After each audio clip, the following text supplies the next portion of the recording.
Alors, bienvenue à tous et à toutes. Pour cette première conférence de l'année, il y en aura 5, n'est-ce pas, comme cela a été annoncé, consacrée cette année aux documents pontificaux, donc aux documents que les papes ont publiés et qui traitent plus ou moins de politique, de façon, disons, plus ou moins, lointaine de la politique. Alors, il y en a eu beaucoup. Il y en a eu plus particulièrement ces derniers temps, n'est-ce pas? C'est surtout à la fin du XIXe siècle que l'on a commencé à parler de la doctrine sociale de l'Église, en pensant aux grandes encycliques, notamment de Léon XIII, et on pense à Rerum Novarum de Léon XIII. Mais justement, je ne veux pas qu'on appelle ces conférences doctrine sociale de l'Église, parce que c'est déjà quelques mots qu'il faudrait définir, et ça n'est pas évident de définir ces mots. C'est un concept moderne, comme s'il n'y avait pas eu de doctrine sociale avant Léon XIII. Donc on ne voit pas pourquoi ce concept apparaîtrait au XIXe siècle comme cela. Et puis, la doctrine de l'Église, eh bien, on la trouve tout simplement dans les encycliques avant Léon XIII et après Léon XIII, et elle est unanime chez tous les papes. Alors, il y a divers sujets que l'on peut aborder en politique. C'est assez difficile de faire le tri. Et pour commencer, je me suis dit qu'on pourrait aborder d'abord ce qui touche à la franc-maçonnerie.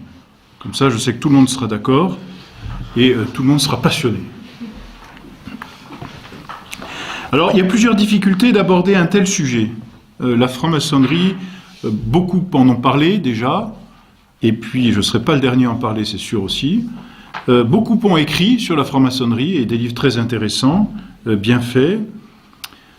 Alors j'aurais pu aborder la franc-maçonnerie d'une façon, je dirais, peut-être abstraite, en tout cas, peut-être plus philosophique, c'est-à-dire en disant la franc-maçonnerie, qu'est-ce que c'est, histoire, définition, et puis on étudie ce que c'est que la franc-maçonnerie.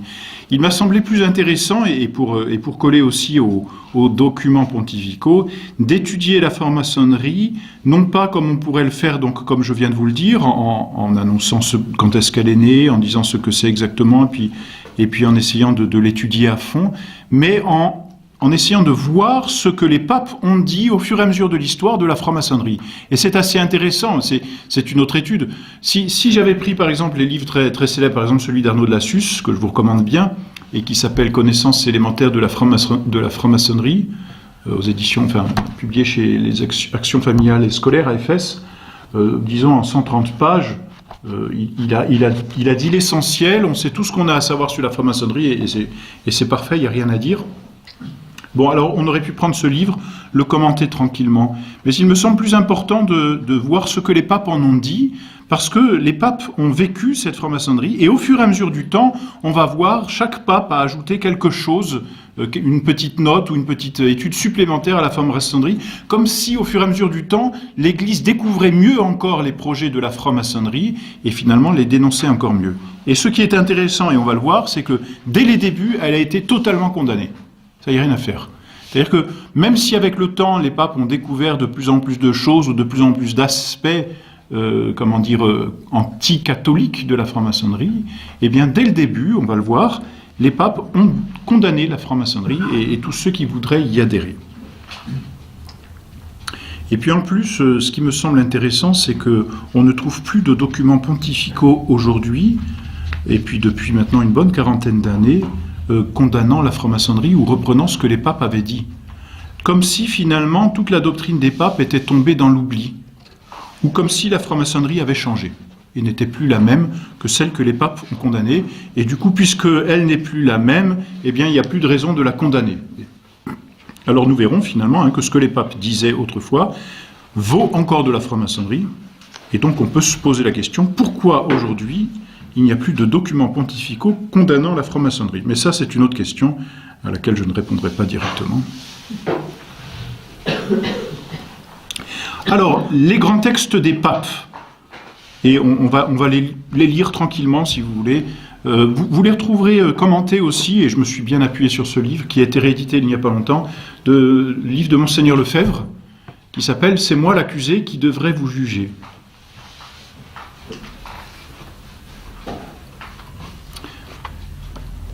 Et sur la franc-maçonnerie, Monseigneur Monseigneur, il laisse une bonne 50aine de pages, hein, et même presque une centaine.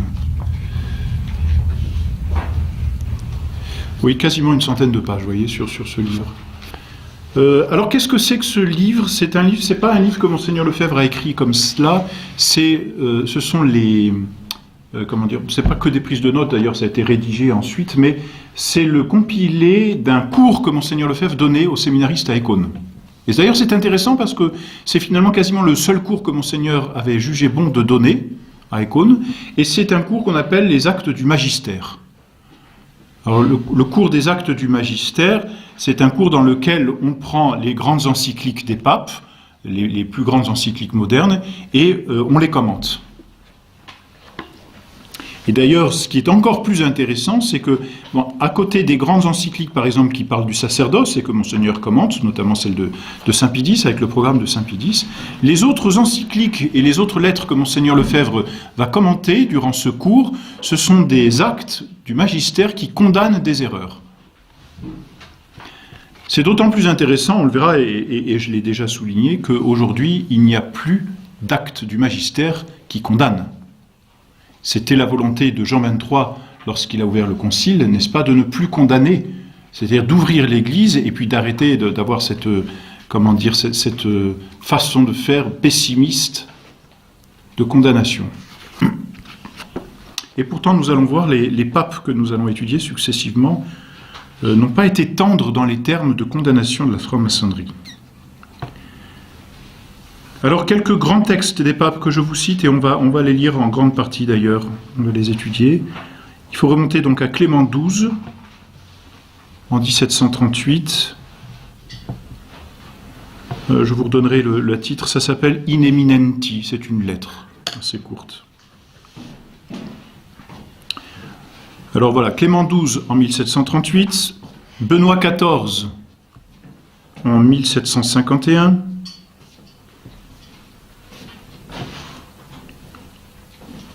ensuite Pie VII en 1821, Léon XII en 1826,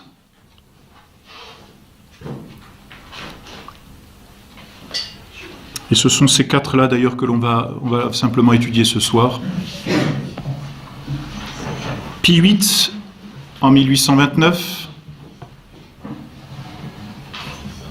Alors Pie IX, il y en a énormément, et surtout celle qui est importante ensuite, c'est celle de Léon XIII, Humanum Genus, qu'on essaiera de voir la prochaine fois. Vous avez Pie IX, avant Qui Pluribus, c'est la principale, et Léon XIII, Humanum Genus, en 1884.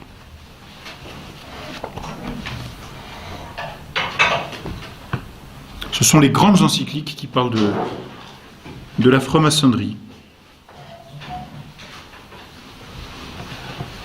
En ce qui concerne les livres qui traitent de la franc-maçonnerie, il en existe des quantités, vous le savez bien. Les principaux ouvrages, disons, ou les plus succincts et les plus complets, voilà comme on pourrait dire. Donc c'est d'abord Arnaud de Lassus, donc celui que je vous ai cité, Connaissance élémentaire de la franc-maçonnerie. Ça, si vous avez peu de temps pour lire, voyez, si vous voulez aller à l'essentiel, c'est très bien fait. C'est des petits chapitres, il va au fond du problème, vous avez de nombreuses citations de francs-maçons, donc on est sûr qu'il ne dit pas n'importe quoi pour résumer, et puis en 150 pages, il a tout bouclé. Non seulement c'est des petits chapitres, mais c'est des paragraphes aussi, donc c'est facile à lire si vous voulez, et à poser, si on a 3-4 minutes, hop, on se fait un petit paragraphe, et on peut le poser et le reprendre très facilement. Je pense que c'est le plus accessible, et en même temps, je dirais le plus clair quand on n'a aucune notion. Ensuite, vous avez un grand nom, c'est Léon de Poncin, qui a écrit.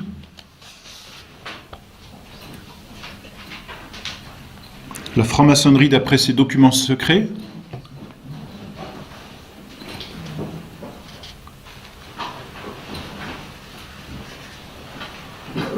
Et puis Christianisme et franc-maçonnerie de Léon de Poncin aussi.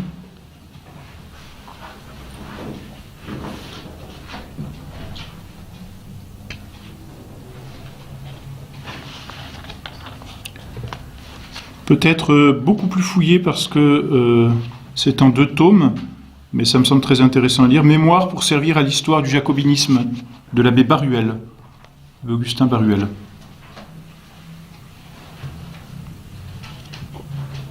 Voilà, donc pour la présentation.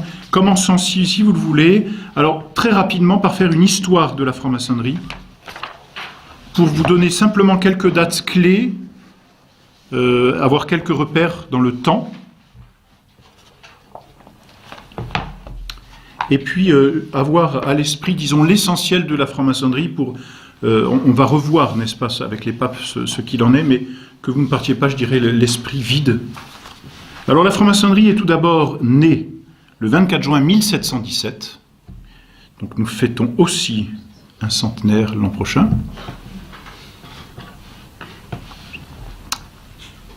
Avec celui de Luther.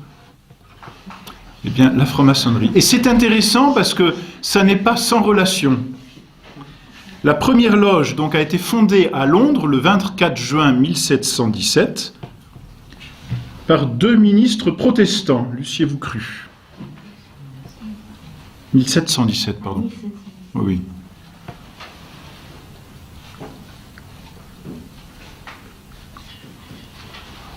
« 24 juin 1717, à la Saint-Jean, à Londres, à l'initiative donc de 2 grands noms, Desaguliers, D-E-S-A-G-U-L-I-E-R-S, et le deuxième nom, James Anderson.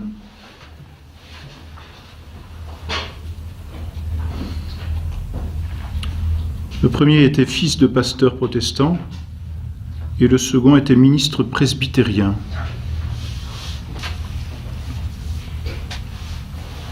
Alors, que s'est-il passé ce jour-là, en 1717 ? C'est vrai que les historiens disputent sur ce qui s'est exactement passé lors de cette fondation de la loge.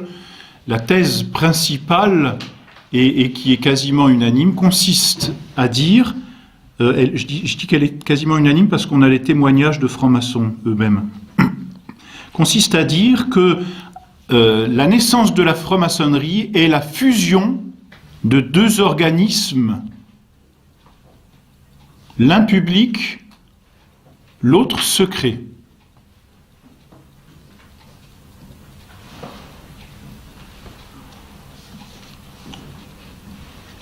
Le premier est public, il s'agit de la corporation des bâtisseurs, donc des maçons. Donc ce sont de simples ouvriers, une corporation, donc pas une loge, enfin ça va devenir une loge, mais voilà, des ouvriers maçons qui se rassemblent et puis qui forment une société, si vous voulez. Et à cette société va s'agréger une deuxième société, ou comme un deuxième courant, si vous voulez, avec ses bâtisseurs, qui est une société occultiste, c'est-à-dire secrète,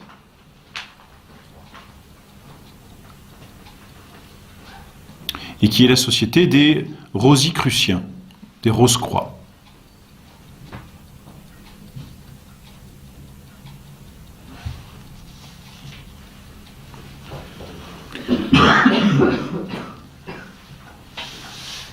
Je vous lis ce que dit justement le rabbin Toaf.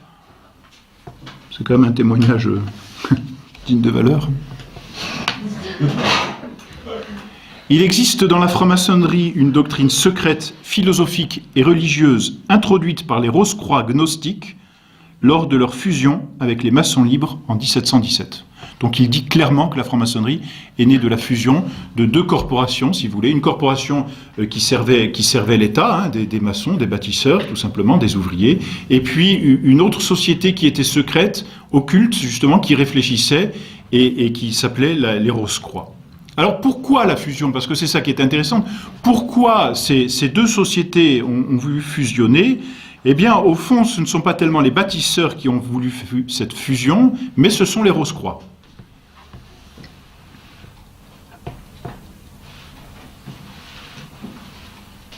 Pourquoi ? Tout simplement pour que ces sociétés secrètes puissent se cacher derrière un paravent officiel. et continuer d'exister sans exister, si vous voulez. Comme on appelle ça, un virus, n'est-ce pas, qui se nourrit, si l'on peut dire, de l'organisme sur lequel il se fixe.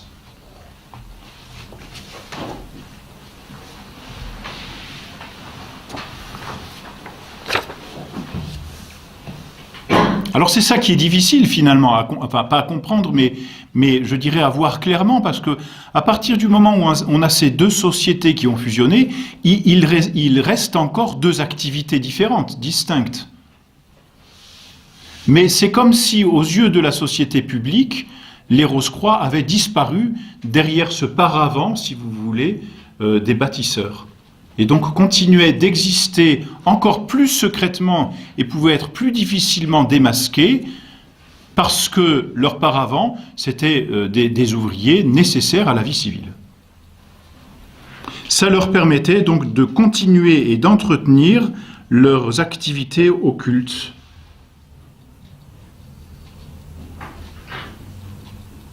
Je vous dis ce que dit l'abbé Barbier dans son livre, qui rejoint d'ailleurs ce que dit le rabbin en beaucoup plus long, mais il y avait à cette époque une société alchimique dite des Rosicruciens, héritière de l'ordre des Templiers et qui conservait le gnosticisme primitif.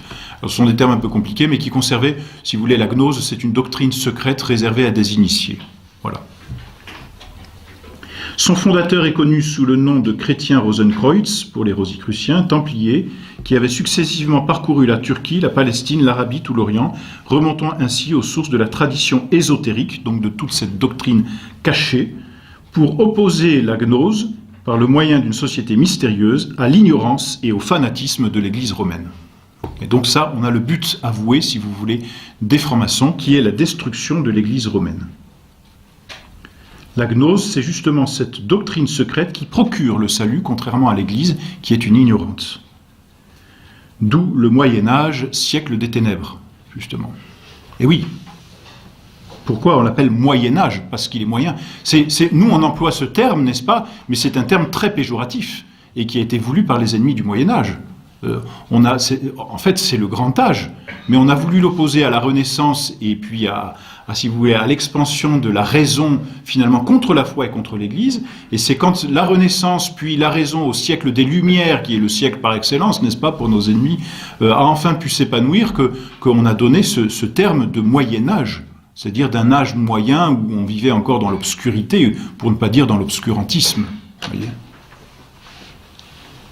Donc l'Église, finalement, d'ailleurs on dira facilement, l'Église empêche la science, elle condamne Galilée, elle fait l'Inquisition, enfin bon bref, avec toutes ces choses-là, il était temps qu'arrive la gnose, c'est-à-dire la doctrine qui va enfin procurer le salut. Non par la foi, finalement, mais par la science. Les membres de cette société, je continue ce que dit l'abbé Barbier, se consacraient à l'alchimie et à la propagation de la gnose. Bon, en Angleterre, ils jouissent d'une influence des plus considérables. Le 24 juin 1717, les Rosicruciens convoquèrent dans l'auberge du Pommier, sise dans Charles Street, vous m'excuserez pour l'accent, près du marché de Covent Garden, à Londres, tous les membres des 4 loges maçonniques qui seuls se trouvaient en activité à Londres à cette époque. Cette réunion avait pour but d'opérer la fusion de la fraternité des maçons libres et acceptés, donc c'était la corporation des maçons, avec la société alchimique des Rosicruciens, pour permettre aux Rosicruciens d'abriter leurs recherches alchimiques et leurs idées gnostiques sous le manteau respecté de la fraternité des maçons libres et de procurer aux maçons libres et acceptés les avantages que seuls les adeptes riches et influents des Rosicruciens pouvaient leur apporter. C'était donnant-donnant, c'est-à-dire vous nous donnez un paravent pour nous protéger et nous on vous apporte la vérité, la doctrine, la lumière. C'est comme ça qu'ils l'ont présenté. C'était des alchimistes, c'était des savants. Donc fusion en 1717. Voilà. Et bon, ce qui est très intéressant, c'est que cette fusion est opérée par des protestants finalement. Hein. Et on retrouve le caractère protestant dans la franc-maçonnerie. C'est d'ailleurs à cette époque que le protestantisme, fait ça. C'est monsieur de Lassus qui le dit très bien, que le protestantisme commence à vivre ses heures de gloire, en Angleterre avec avec les Stuarts. Pardon, avec les Hanovre, pardon, justement, avec la fin des Stuarts. Donc voilà, si vous voulez, pour une brève histoire de la franc-maçonnerie, ça vous donne déjà un peu je dirais le contexte historique. On est en 1717, voilà ce qu'il s'est passé exactement.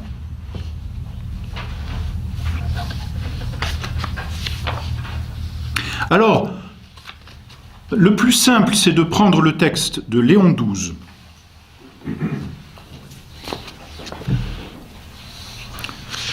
En fait, je vous dis c'est le plus simple, mais ça va être compliqué, vous allez voir pourquoi. Donc, de prendre le texte de Léon XII, qui s'appelle Quo Graviora, en 2 mots.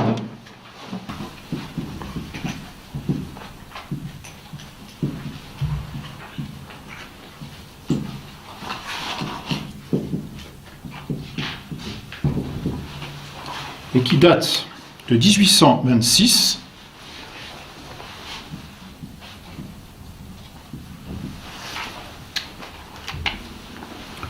Donc pourquoi je vous dis que c'est le plus simple, c'est de prendre ce texte, c'est parce que dans ce texte, le pape a intégré tous les documents précédents qui condamnaient déjà la franc-maçonnerie.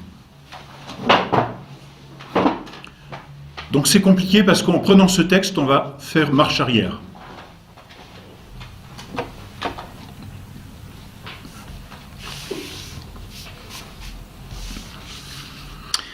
Et le pape commence donc sa lettre apostolique, c'est le 13 mars qu'elle est sortie, 13 mars 1826 de Léon XII.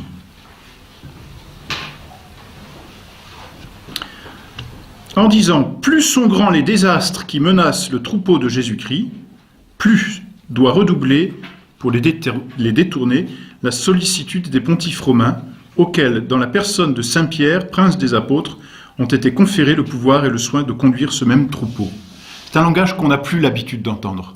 C'est un père qui dit, là, mon autorité est là pour défendre mon troupeau, pour défendre mes enfants. Défendre, ça veut dire protéger les enfants, mais attaquer l'ennemi pour le réduire à néant. Et ça, c'est un langage qu'on n'entend plus aujourd'hui. Et qu'il est bon pour nous de relire. Plus sont grands les désastres qui menacent ce troupeau de Jésus-Christ, et j'ai envie de dire aujourd'hui, ils sont encore plus grands, donc on attendrait ça sous la plume des autorités de l'Église. Plus doit redoubler la sollicitude des pontifes romains auxquels, dans la personne de Saint Pierre, prince des apôtres, ont été conférés le pouvoir et le soin de conduire ce même troupeau. Donc voilà, première fonction du pape à laquelle il fait appel, c'est celle de défendre le troupeau de l'Église, de défendre l'Église, de défendre les catholiques qui appartiennent à l'Église, qui sont les membres de l'Église, et par là donc d'attaquer les ennemis de l'Église. Et il dit clairement d'ailleurs, c'est à eux qu'il appartient, c'est-à-dire aux pontifes romains, de découvrir de loin les embûches préparées par les ennemis du non-chrétien pour exterminer l'Église de Jésus-Christ.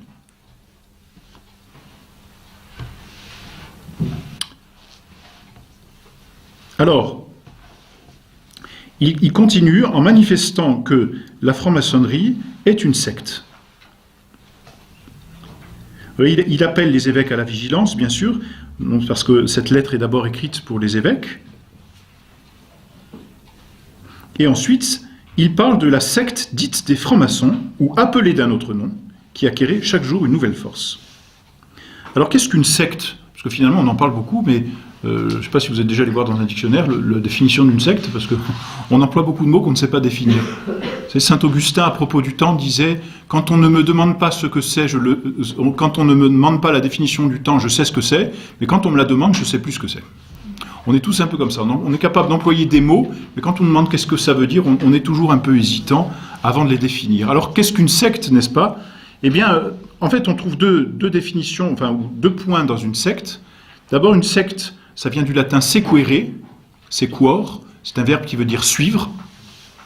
Donc une secte, c'est le fait de suivre une doctrine.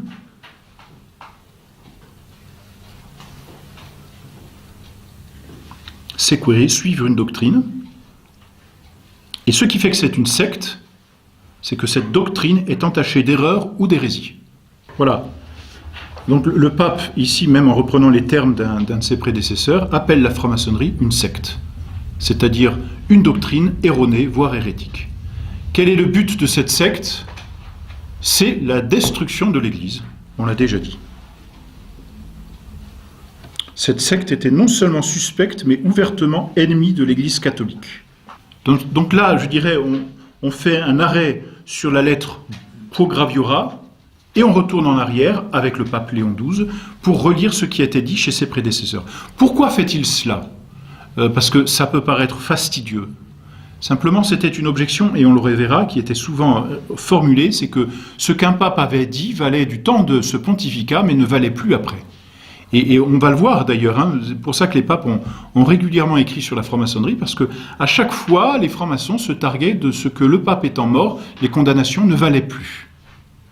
Et donc, en reprenant les textes de ses prédécesseurs, le pape Léon XII appuie tout ce qu'ont dit ses prédécesseurs, pardon, pas ses successeurs, tout ce qu'ont dit ses prédécesseurs, donc il appuie et en fait il confirme, finalement, prolongeant ainsi toutes les sentences et toutes les peines qui avaient été données dans le passé et manifestant par là qu'elles se continuent à travers le temps. Alors, première lettre que cite le pape Léon XII. Alors, je suis désolé, hein, c'est des noms avec lesquels vous n'êtes peut-être pas familier, des quelques dates. La première lettre, c'est celle de Clément XII, qui s'appelle In Eminenti.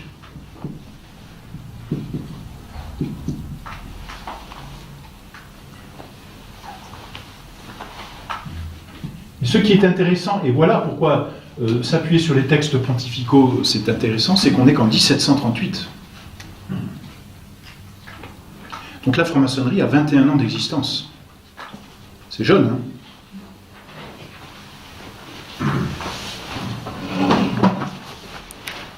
Et finalement, c'est rapide comme condamnation et comme réaction de la part du souverain pontife. Hein. On est en 1738, 28 avril 1738, donc Clément XII écrit cette lettre In Eminenti qui ne concerne que la franc-maçonnerie. Hein. Il n'y a rien d'autre. C'est une petite lettre, hein, elle fait 2 pages. Donc on est au début aussi de la franc-maçonnerie, donc le pape utilise ce qu'il a en sa possession, et là aussi on va voir comment petit à petit, avec le temps, les papes vont découvrir et mieux pénétrer ce qui se passe dans la franc-maçonnerie. Mais vous voyez, Clément XII n'a pas attendu longtemps pour condamner la secte des francs-maçons. Et il commence à peu près de la même façon que Léon XII, en disant que, élevé par la providence divine au plus haut degré de l'apostolat, eh bien il a le devoir de la surveillance pastorale, et qu'il doit porter son attention avec tout le zèle de sa sollicitude sur ce qui, en fermant l'entrée aux erreurs et aux vices, peut servir à conserver l'intégrité de la religion orthodoxe et bannir du monde catholique, dans ces temps si difficiles, les dangers de troubles. Donc là, même but. Conserver, protéger la foi et les fidèles, condamner, et le mot n'est pas de trop, hein, condamner les ennemis de l'Église. On est loin hein, de cette phrase de Jean 23 qui voulait arrêter ces prophètes de malheur qui condamnaient sans cesse, faisant notamment allusion au pape Pie XII, son prédécesseur, qui avait continué de condamner les erreurs modernes. Et depuis, on n'a plus de condamnation, à part la nôtre. Et puis, excusez-moi, hein, c'est une parenthèse, mais c'est presque affreux de ne plus être condamné parce qu'on rentre dans le système, quoi, vous voyez. Enfin bon, c'est une parenthèse. Et ensuite, il va directement au but. Nous avons appris, même par la renommée publique, qu'il se répand au loin chaque jour, avec de nouveaux progrès, certaines sociétés, assemblées, réunions, agrégations ou conventicules. Les mots sont nombreux parce que c'est pour éviter que les francs-maçons s'échappent en disant « mais non, nous, c'est pas une société, nous, on est juste un petit groupe qui se réunit ». Donc là, tous les degrés d'association, il les nomme. Société, assemblée, réunion, agrégation, conventicule, quoi vous soyez, à partir du moment où vous vous assemblez et que vous appelez, donc il dit nommé vulgairement de franc-maçon, ou sous autres dénominations, selon la variété des langues, dans lesquelles des hommes de toute religion et de tout secte, affectant une apparence d'honnêteté naturelle, se lient entre eux par un pacte aussi étroit qu'impénétrable, d'après des lois et des statuts qu'ils se sont faits, et s'engagent par serment prêté sur la Bible, et sous des peines graves, à cacher par un silence inviolable tout ce qu'ils font dans l'obscurité du secret. On est en 1738, la franc-maçonnerie a 21 ans, et là on a une définition absolument merveilleuse de la franc-maçonnerie. Tout est dit. Tout est dit en peu de mots. Et ces mots sont importants. Alors je reprends comment il définit la franc-maçonnerie, vulgairement franc-maçon, dans lesquelles, voilà, les assemblées dans lesquelles, des hommes de toute religion et de toute secte. Et on a déjà une première définition, ici une première particularité de la franc-maçonnerie, hommes de toute religion et de toute secte. Il y a là un pluralisme religieux. Aujourd'hui, on ne dira pas ça, on dira écuménisme, mais c'est la même chose. Hein. Pluralisme religieux, toute religion, toute secte, affectant une apparence d'honnêteté naturelle, et vous avez là ce que l'on pourrait appeler la philanthropie et le naturalisme déjà, parce que naturel s'oppose à surnaturel. Donc vous voyez qu'il n'y a rien de spirituel, il n'y a rien de surnaturel, tout est de l'ordre naturel, mais surtout c'est une hypocrisie, puisqu'il dit affectant une apparence d'honnêteté naturelle. Et cette hypocrisie, finalement, elle existe dès le pacte, si je puis dire, dès la fusion de 1717. Mais cette fois, eh bien, ce ne sont plus les bâtisseurs qui servent de paravent, hein, ces ouvriers maçons. Petit à petit, ces ouvriers, ils ont vu probablement, je ne sais pas ce qui s'est passé exactement, mais peut-être que la gnose ne leur apportait pas grand-chose, et puis que eux devaient continuer de travailler pendant que d'autres étaient en train de faire des réunions secrètes. Bon, alors j'en sais rien, je ne sais pas comment ils sont séparés, parce que de fait, il n'y a plus de maçons chez les francs-maçons, naturellement. Mais qu'est-ce qu'ils ont comme paravent, maintenant ? Eh bien, une honnêteté naturelle. L'apparence d'une honnêteté naturelle. Donc, ils ont toujours un espèce de paravent, cette espèce de philanthropie, d'humanitarisme, de naturalisme, être bon avec les hommes. Vous voyez, parce qu'en plus, si on est dans l'ordre de l'honnêteté naturelle, on est dans l'ordre de l'humanisme. On n'est pas dans l'ordre surnaturel. On n'est pas dans un ordre spirituel. On reste dans un ordre naturel. J'ai envie de dire dans une relation horizontale, d'homme à homme, vous voyez ? Donc un masque d'honnêteté naturelle, c'est une forme d'humanisme extérieur au moins. Voilà, donc si vous voulez, indifférence religieuse, philanthropie, comme vous voulez. Et le pape va vite, hein, vous voyez, en disant cela, tout est dit et bien dit, hein, dans lesquels des hommes de toute religion et de toute secte, affectant une apparence d'honnêteté naturelle, se lient entre eux par un pacte aussi étroit qu'impénétrable. Et vous avez là la deuxième particularité déjà dénoncée de la franc-maçonnerie, qu'on appelle le silence.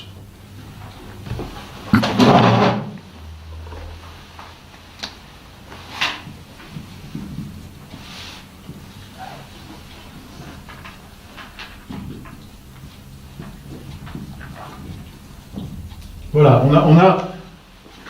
on a là les deux particularités de la franc-maçonnerie, la philanthropie,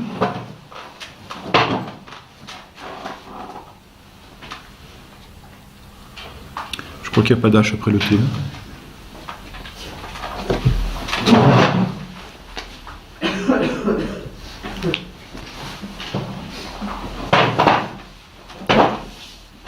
Et le silence.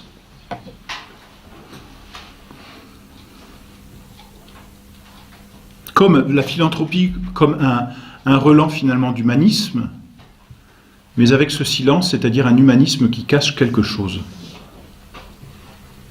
Et on voit finalement, disons, on arrive mieux à comprendre l'évolution des idées dans l'histoire, n'est-ce pas ?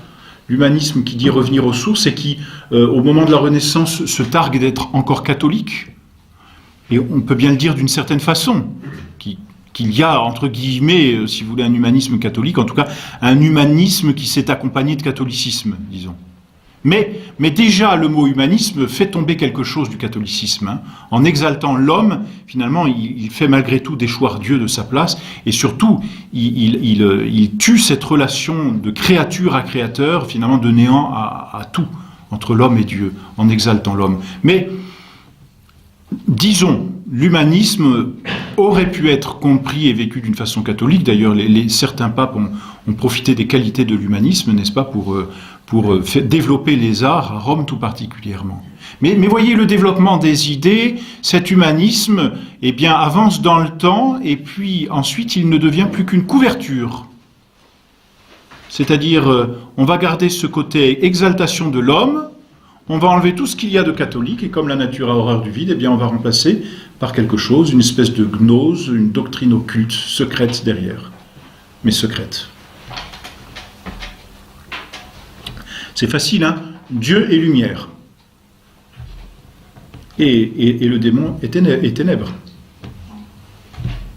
Donc si vous enlevez Dieu, il ne reste plus que les ténèbres. C'est aussi simple, si vous voulez. Donc on a gardé l'humanisme, on a enlevé Dieu, et puis on a mis derrière les ténèbres. Mais pour cacher les ténèbres, on a gardé une face assez glorieuse. Donc voilà ce que dit le pape. Hein, ces hommes se lient entre eux par un pacte aussi étroit qu'impénétrable, d'après des lois et des statuts qu'ils se sont faits, et s'engagent par serment prêté sur la Bible, quelle horreur, et sous des peines graves, à cacher par un silence inviolable tout ce qu'ils font dans l'obscurité du secret.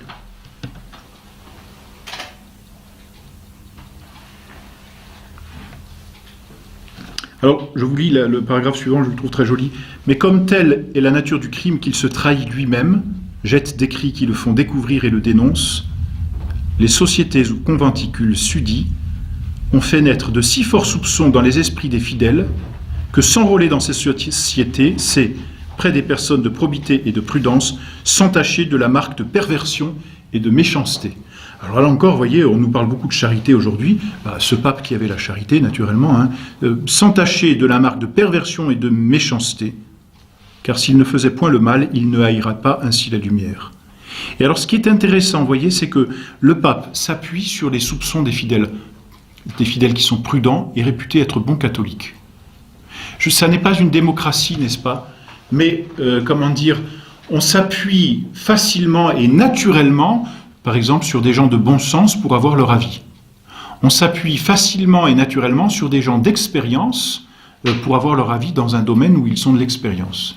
Eh bien, les fidèles, qui sont de bons fidèles et qui ont l'habitus, c'est-à-dire le sensus fidei, comme on dit, qui ont le sens de la foi, ont une véritable valeur d'argument pour prouver la foi, si je puis dire. Et je pense que vous êtes tous témoins ici de personnes qui sont venues vous voir parce que vous avez la foi, parce que vous rayonnez de quelque chose. Vous voyez, et ce quelque chose, qu'est-ce que c'est? C'est votre prudence, c'est votre vie spirituelle.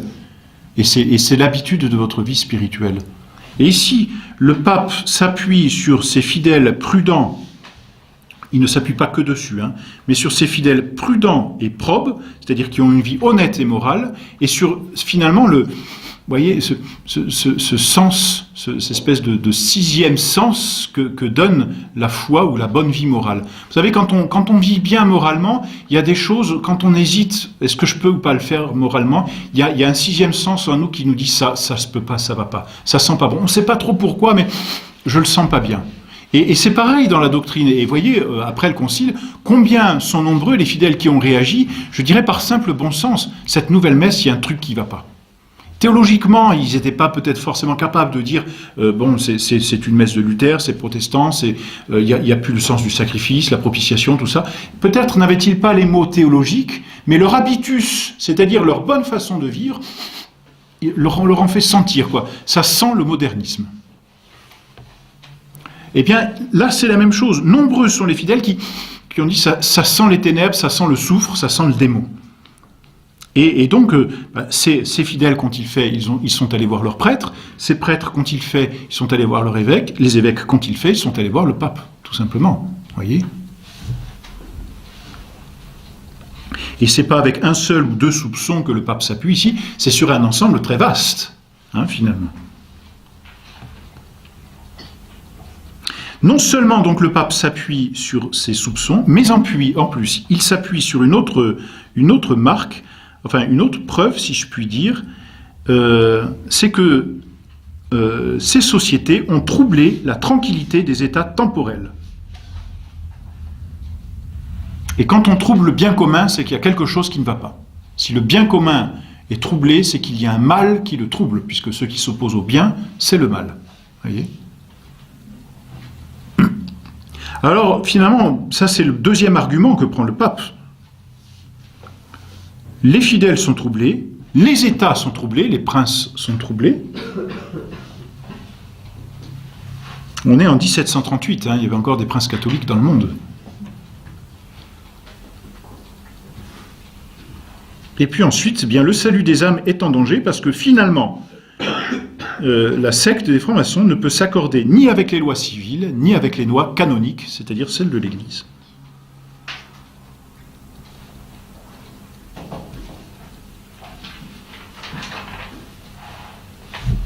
Et ensuite, voilà comment le pape va parler des francs-maçons, avec beaucoup de charité.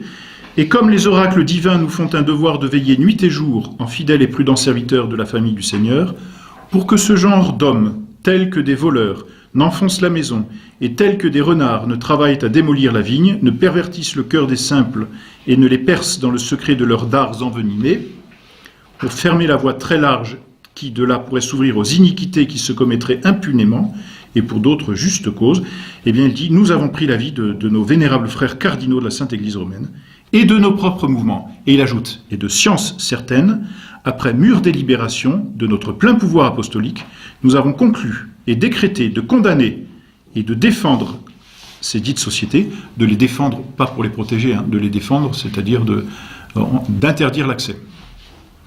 Donc de défendre ces dites sociétés, assemblées, réunions, agrégations ou conventicules, appelées de francs-maçons, ou connues sur toute autre dénomination, comme nous les condamnons et les défendons par notre présente constitution, valable à perpétuité.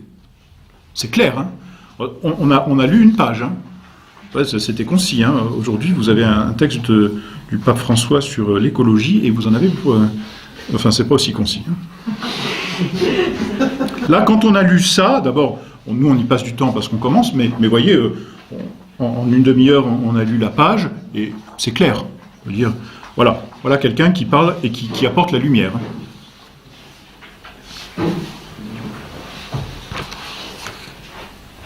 Ensuite, la lettre se finit, si vous voulez, en demandant aux fidèles de ne jamais participer à ces réunions. D'ailleurs, de quelque état, grade, condition, rang, dignité et prééminence qu'il soit, laïque ou clerc, séculier ou régulier, donc là, tout le monde y passe. Donc personne, sous quelque couleur que ce soit, ne peut entrer dans les dites sociétés de francs-maçons. Ou autrement appelées. Hein. Et le pape est malin. Hein. Interdit donc d'entrer dans ces sociétés, interdit de les propager, interdit de les entretenir, interdit de les recevoir chez soi, ou de leur donner asile ailleurs et les cacher. Et ça, c'est pour les princes temporels. C'est pas, vous voyez, nous, on ne va pas dire je reçois la franc-maçonnerie chez moi, bon, non. Mais par contre, un prince peut dire, je le reçois dans ma région, je le reçois dans ma ville, j'installe un temple. Et donc ça, c'est pour les princes. Vous voyez ? C'est pour ça qu'il parle de toutes les personnes, quelque état, grade qu'ils soient. Interdit d'assister, interdit de leur donner le pouvoir et les moyens de s'assembler. Vous voyez, c'est quand même, c'est pas rien. Hein. Interdit de leur fournir quelque chose. Pas de crayon. Interdit de leur donner de conseils, secours ou faveurs, ouvertement ou secrètement, directement ou indirectement, par soi ou par d'autres, de quelque manière que ce soit. Et on peut pas. Elle a 21 ans, la société. On ne peut pas faire quand même plus clair.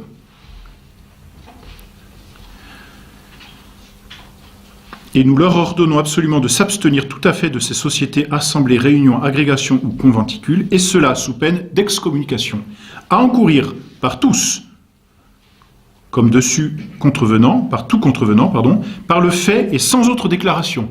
C'est-à-dire que celui qui rentre dans la franc-maçonnerie n'a pas besoin d'attendre qu'il soit déclaré franc-maçon pour être excommunié. À partir du moment où il inscrit son nom à la société, c'est ça ce que ça veut dire par le fait. Par le fait même d'inscrire son nom, c'est terminé, excommunié.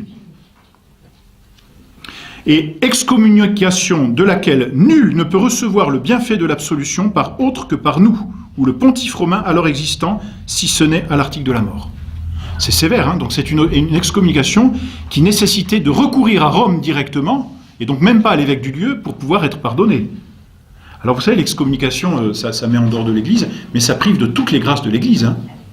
C'est-à-dire que, vous savez, quand on appartient à une famille, on y est agrégé par le sang, on y est agrégé par le nom, on y est agrégé par l'adresse, si vous voulez, mais dans la famille, on vit de tout ce climat familial, on mange à la même table, on a les mêmes discussions, on participe de la même joie, du même bonheur. Vous voyez, une famille, c'est plus qu'être côte à côte dans une même maison. C'est vraiment un contexte, j'ai envie de dire, psychologique et spirituel dans lequel on vit. L'excommunication, on enlève tout. C'est-à-dire les grâces du saint sacrifice de la messe ne peuvent pas descendre sur l'excommunication. Sur l'excommunié. Je me souviens, notre professeur de morale nous disait que l'excommunication, c'est comme un sac plastique qui recouvre la personne et qui l'empêche de recevoir quoi que ce soit. Disons, là, le pape menace l'excommunication pour encourager les fidèles à aller au ciel, justement. Voilà, puis ensuite il ajoute « Voulons de plus et mandons que tant les évêques et prélats supérieurs et autres ordinaires, tous, fassent information et procèdent contre les transgresseurs. » Bon. Et puis il dit même que les prélats pourront invoquer le secours du bras séculier si c'est nécessaire. Et il termine par ce paragraphe « Qu'il ne soit permis à aucun homme d'enfreindre ou de contrarier par une entreprise téméraire cette bulle de notre déclaration, condamnation, mandement, prohibition et interdiction. Si quelqu'un ose y attenter, qu'il sache qu'il encourra l'indignation du Dieu Tout-Puissant et des bienheureux apôtres Saint-Pierre et Saint-Paul. » Et il signe. C'est joli comme lettre, hein. Alors voilà la franc-maçonnerie condamnée en bonne et due forme. Et bien dénoncée, si vous voulez, hein. Et on comprend, hein, c'est très fort, parce que cette pauvre, je ne veux pas dire cette pauvre société, mais comme je vous disais, elle n'a que 21 ans, elle pouvait se dire, bon, et en plus, ils se disaient, oui, on est caché, personne ne va nous découvrir. 21 ans après, tout est découvert, tout est dit en peu de mots, ils sont montrés du doigt, et surtout, ils sont condamnés. On est en 1738, hein. Donc on est quand même largement, enfin on est 50 ans, un demi-siècle avant la Révolution française. Alors voilà pour le pape Clément XII.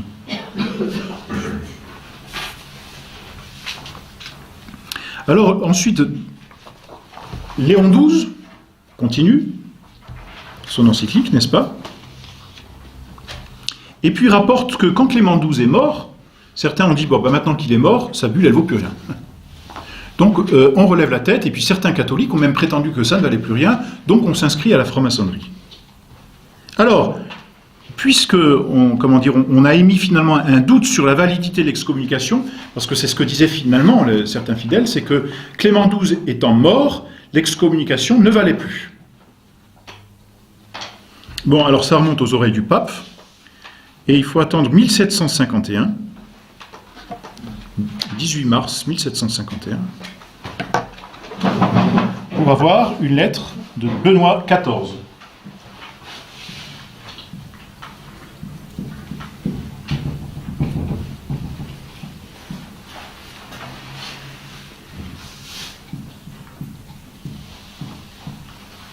Lettre qui s'appelle Providas Romanorum. Elles sont appelées des premiers mots latins. Ce n'est pas un titre qu'on choisit comme ça. Les documents pontificaux sont toujours appelés des premières lettres du premier paragraphe. Providas Romanorum. Donc pris comme ça, ces mots ne signifient rien. Ils appartiennent à une phrase, n'est-ce pas ?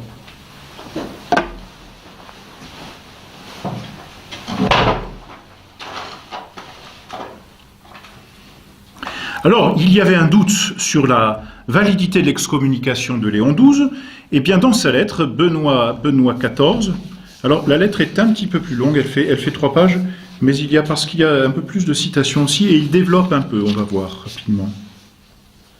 Mais il le dit clairement, il y a des doutes, mais Clément XII, dans sa lettre In Eminenti, a condamné et défendu à perpétuité certaines sociétés appelées francs-maçons.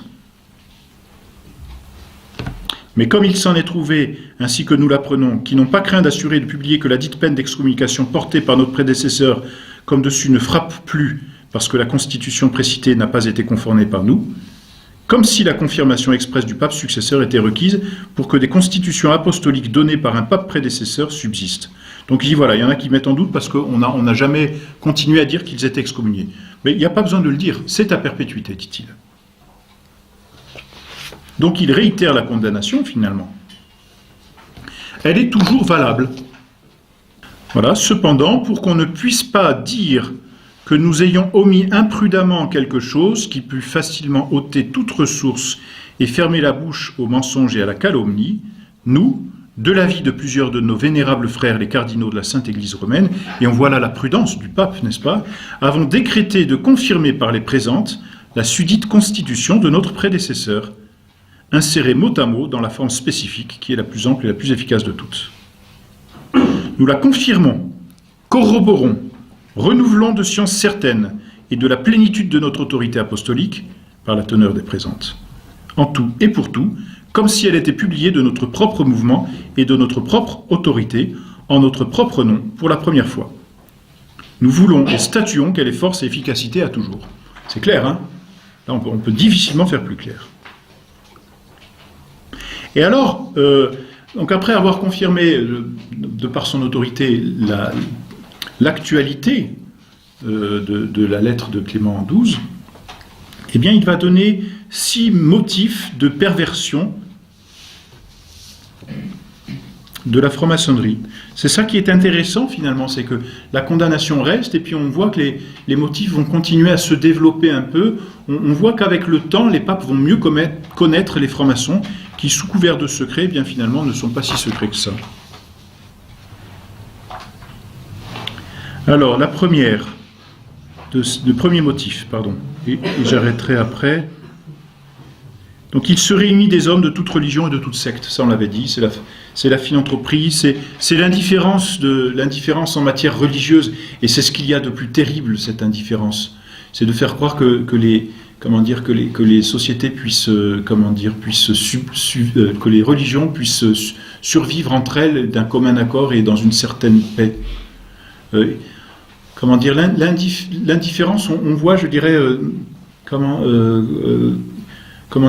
on se promène maintenant dans la rue, la soutane n'interpelle quasiment plus, n'est-ce pas? Les gens deviennent de plus en plus indifférents. Et c'est grave parce que autant quelqu'un qui est absolument remonté, il lutte contre quelque chose. Autant celui qui est indifférent, au bout d'un moment, il ne voit même plus ce qu'il y a derrière la soutane. Il ne sait même plus que c'est Dieu, il ne sait même plus que c'est ce qu'il y a un prêtre, il ne sait même plus ce que c'est. On entend parfois, moi ça m'est arrivé d'entendre un enfant dire « Maman, pourquoi le monsieur il a une robe ?» Bon, ben alors ma petite, hein, toi t'as pas de robe. Et puis ensuite, la maman répond « Bah tu sais, c'est un prêtre, et c'est quoi un prêtre ?» On entend, indifférence, vous voyez. Et puis maintenant, on voit tellement de gens bizarres qu'un prêtre en soutane, c'est comme un homme bizarre. Alors, mais indifférence, quoi. C'est terrible parce que le bon Dieu ne parle même plus aux intelligences, quoi. Alors, deuxième motif de condamnation. Il reprend le secret impénétrable et étroit. Troisième motif qui s'ajoute au secret, c'est le serment de garder le secret.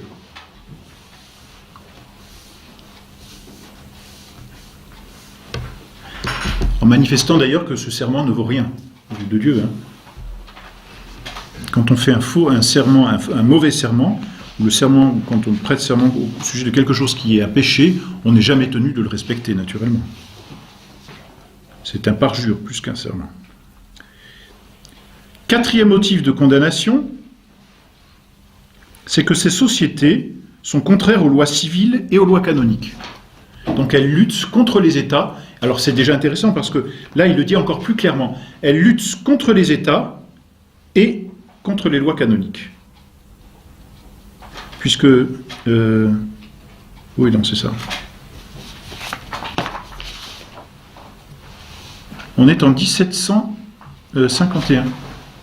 Donc on est encore avant la Révolution. Deuxième motif. Le deuxième motif, c'est le secret. 1. Philanthropie. 2. Secret. 3. Le serment du secret. 4. Contre les lois civiles et contre les États et contre les lois canoniques, contre l'Église. Alors c'est intéressant parce qu'on a encore des États catholiques, hein, contre les États, contre l'Église. C'est très fort comme condamnation. Et on est 40 ans là, avant la Révolution française. 5e motif de condamnation, eh bien, ces sociétés ont déjà été bannies par certains princes séculiers. Et on voit l'Église qui appuie les bonnes lois des princes séculiers.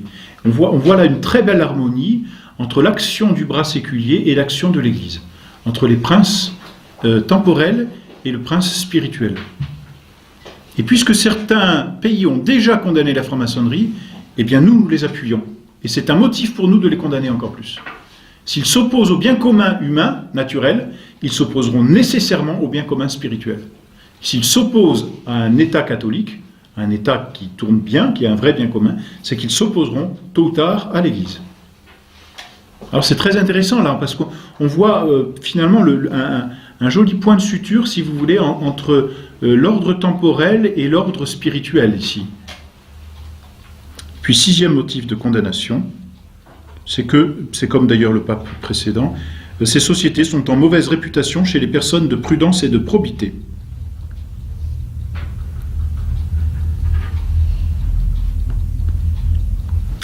La conclusion est la même. Il dit aux évêques et aux prélats qu'ils n'hésitent pas à faire appel au bras séculier pour éliminer les francs-maçons. Donc il confirme l'excommunication déjà fulminée par le pape Léon XII, et il termine, comme Léon XII, de la même façon. Qu'il ne soit donc permis à aucun homme d'enfreindre ou de contrarier par une entreprise téméraire cette bulle de notre confirmation, rénovation, approbation, commission, invocation, réquisition, décret et volonté. Si quelqu'un est assez téméraire pour le tenter, qu'il sache qu'il encourra l'indignation du Dieu Tout-Puissant et des bienheureux apôtres Saint Pierre et Saint Paul. Voilà, alors là c'est clair encore. 1751.